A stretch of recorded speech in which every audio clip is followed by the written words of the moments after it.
እህታችን ሌይላ ኑር ሰቦ የበረራ ፎርም ሞልታ ለፊታችን ሰኞ ወደ ኢትዮጵያ በረራ ለማድረግ በረራ ማቆያ ክፍል መዘዋወሯ እየተሰማ ነው። ይሄ ትክክለኛ መረጃ ነው። እንግዲህ እህታችን ሌይላ እንግዲህ ለሀገሯ እንደምትበቃ ነው መረጃዎች እያሳዩ ያሉትና ሁላችሁም እንኳን ደስ አላችሁ።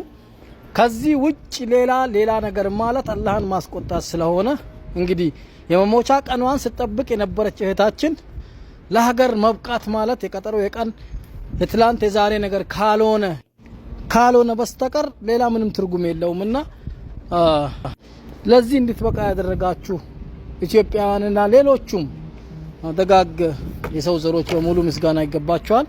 እህታችን አሁንም በሰላም ለሀገርሽ ያብቃሽ ማለት ነው። ሌላ የሚባል ነገር ምንም ነገር የለም። ሌይላ ኑር ሰቦን ማንም ያላሰበላትና ያልተጨነቀላት የለም። ለሰኞ ወደ ኢትዮጵያ በረራዋ ነው። ማቆያ ክፍል ትገኛለች። ትረፍ ያላት ነፍስ እንደዚህ ናት። ቤተሰብ አሰላሙ አለይኩም ወራህመቱላሂ ወበረካቱ። እንደምናላችሁ እንዴት ከርማችኋል? እኔ ያለው አልሐምዱሊላህ ረብል ዓለሚን። በያላችሁበት የዓለም ዳርቻ ሰላማችሁ ብዝት ትርፍርፍ ይበል። ለዚህ ቻናል አዲስ ከሆናችሁ ሰብስክራይብ የምትለውን በተን በመጫን ቤተሰብ መሆናችሁን አትዘንጉ ማለት ነው። ያው ቤተሰብ እየጠፋኝ ነው፣ እንዳልጠፋ አድርጉኝ ማለት ነው። ሰፖርት አድርጉኝ፣ ላይክ ስታደርጉ፣ ሼር ስታደርጉ እንዲሁም ደግሞ ሰብስክራይብ ስታደርጉ ብቅ ይላሉ መረጃዎችን አቀብላችኋለሁ እንደነዚህ ከቀደሙ ማለት ነው ኢንሻአላህ። ዛሬም እንግዲህ መግቢያ ላይ እንዳስገባውላችሁ ሌይላ ኑር ሰቦ ከዚህን ያክል አመት ስቃይና መከራ በኋላ ኢንሻአላህ በአላህ Subhanahu Wa Ta'ala መልካም ፍቃድ ወደ ሀገሯ ልትገባ ቀናቶች ብቻ ናቸው የቀሯት ማለት ነው። እንግዲህ ብዙዎቻችን አስበናል፣ ብዙዎቻችን ተጨንቀናል፣ ብዙዎቻችን ጠይቀናል። ነገር ግን ለጥያቄያችን መልስም አላገኘንም። ለጥያቄያችን መልስ ሳናገኝ ብቻ ዱዓ የምናደርግ በዱዓ ጾለት የምናደርግ በጾለት እዚህ ደርሰናል። አሁን ደግሞ እጅግ በጣም ደስ የሚል አስደሳች ዜና ተገኝቷል ማለት ነው። መረጃውን እንግዲህ ከጉርሻ ፔጅ እና ከአቡ ከውሰር ሙሃጅሩ መሐመድ ፔጅ የተወሰደ ነው። መረጃውን አሁን አነብላችኋለሁ፣ አብራችሁን ቆዩ። እንግዲህ መረጃው ይህንን ይመስላል ማለት ነው። ቤተሰቦች ምናልባት ስክሪኑ ላይ ጎልቶ ካልታያችሁ አነብላችኋለሁ ማለት ነው። አስደሳች የምስራች! በሳውዲ አረቢያ የሞት ፍርድ ተፈርዶባት የነበረችው ሌይላ ኑር ሰቦ ወደ ሀገሯ ልትመለስ ነው። በሳውዲ አረቢያ እስር ቤት የሞት ፍርድ ተፈርዶባት ለበርካታ ዓመታት በአስቸጋሪ ሁኔታ ውስጥ በእስር ላይ የቆየችው ኢትዮጵያዊቷ ሌይላ ኑር ሰቦ ወደ እናት ሀገሯ የምትመለስበት አስደሳችና እፎይታን የሚሰጥ መረጃ ተሰምቷል። የተገኘው ወቅታዊ መረጃ እንደሚያመለክተው እህታችን ሌይላ ኑር ሰቦ ወደ ኢትዮጵያ ለመመለስ የሚያስፈልገውን የበረራ ፎርም ሙሉ በሙሉ ሞልታ አጠናቃለች። የፊታችን ሰኞ ኢንሻአላህ ወደ ሀገሯ የምታደርገው ጉዞ ለመጀመር ትላንት ወደ በረራ ክፍል ወይም ማቆያ ተዘዋውራለች።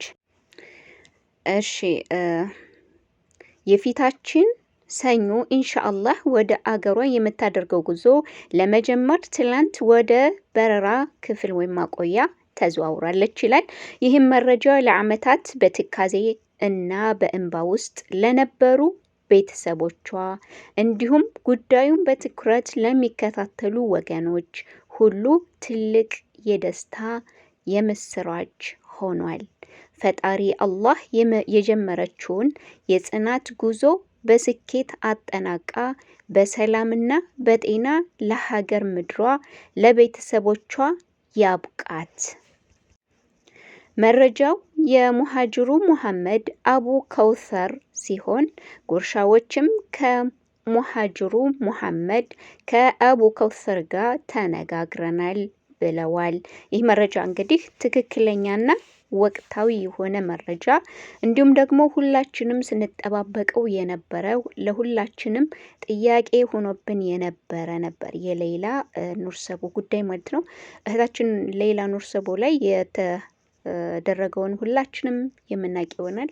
መቼ ነው የምትወጣው? ያን ያክል ብር ተከፍሎ ለምንድን ነው? ኮሚቴዎች ምን እያደረጋችሁ ነው? እያልን ሁሌም ጥያቄያችንን አላቆምንም። ሁሌም ክሳችንን አላቆምንም ነበረ ማለት ነው። በተለይ በዋናነት ተቋቁመው ኮሚቴ ሆነው ሲሰሩ የነበሩ እንዲሁም ደግሞ እዚህ ሳዑዲ ሆኖ ስለሷ ጉዳይ ሲከታተል የነበረውንም ሰው በህግ እስከ ማስፈራራት ሁሉ የተደረሰበት ሁኔታ ነበረ ማለት ነው። ምክንያቱም አንዲት ነፍስ ትተርፋለች ተብሎ ያን ያክል ብር ከተከፈለ ልጅቷ ለምን አትወጣም? የብዙ ሰው ጥያቄ ማለት ነው። እውነት ነው፣ ልጅቷ መውጣት አለባት። ምክንያቱም የተጠየቀው ብር ተከፍሏል። ብሩ ባይከፈል ግን ብቻ አልሐምዱሊላህ ያም አልፎ ይሄም አልፎ አሁን ደግሞ እህታችን ሌይላ ኑር ሰቦ ወደ ሀገሯ ልትገባ ነው የሚል የሚሰራች ደስ የሚል ዜና ሰምተናል። ከዚህ በኋላ ደግሞ አላህ ሱብሓነሁ ወተዓላ እነዛ ደካማ እናትና አባቷን እነዛ በሀሳብ በጭንቀት በለቅሶ ከሰውነት የወጡ ቤተሰቦቿ ጋር በሰላም እንድትገናኝ የሁላችንም ዱዓ ነው። ሁላችሁም ዱዓ አድርጉላት። የጀመረችው የስኬት የጀመረችው የተስፋ መንገድ ተሳክቶ ቀጥሎ አገሯ ላይ ገብታ ቤተሰቦቿ ጋር ተገናኝታ ከሁሉም ቤተሰቦቿ ጋር ከእህቶቿ፣ ከወንድሞቿ፣ ከእናት ከአባቶቿ ጋር ተገናኝታ ደግሞ ደስታውን የምንሰማ ያድርገን። ያው እኔ ዱዓዬ ምንድነው እንደዚህ ቀደሙ እንዳይሆን ነው። ምክንያቱም ከዚህ ቀደም ራሱ እንደዚህ ሌይላ ልትገባ ነው፣ በዚህ ቀን በረራ ሊደረግላት ነው ተብሎ መረጃው ተደፋፍኖ ቀርቷል። አሁን ደግሞ በትክክለኛ መረጃ ነው ተብሏል። እንግዲህ የሚያስፈልገውን ፕሮሰስ ጨርሳ ትኬት ተቆርጦ ለሰኞ እየተጠባበቀች ወደ በረራ ክፍል የሚኬድበት የማረፊያ ክፍል አለ። ከእስር ቤት ወጥታ ማለት ነው። ከነበረችበት የጨለማ እስር ቤት ወይም ከነበረችበት ለብቻዋ ታስራ ከነበረችበት እስር ቤት ወጥታ በረራ ሊደረግላቸው አሻራ እንዲሁም የተለያየ አይነት ነገር ከሰጡ ወገኖች ጋር አንድ ክላስ ነው የምትኖረው አሁን ላይ ማለት ነው። ሁላችሁም ዱዓ አድርጉላት። አላህ ሱብሓነሁ ወተዓላ የነዛን የምስኪኖች የእናትና የአባቷን የነዛን የምስኪን የሚያሳዝኑ ቤተሰቦቿን እንባ አላህ ፍርዱን ቅርብ አድርጎ ከነሱ ጋር የምትገናኝ አድርጋት። ሀቂቃ በጣም ከዚህ ቀደም ሰምታችኋል ያለችበት ሁኔታ በቃ ሞት ይሻለኛል ብላ እስከምትመኝ ድረስ ነው የተገፋችው።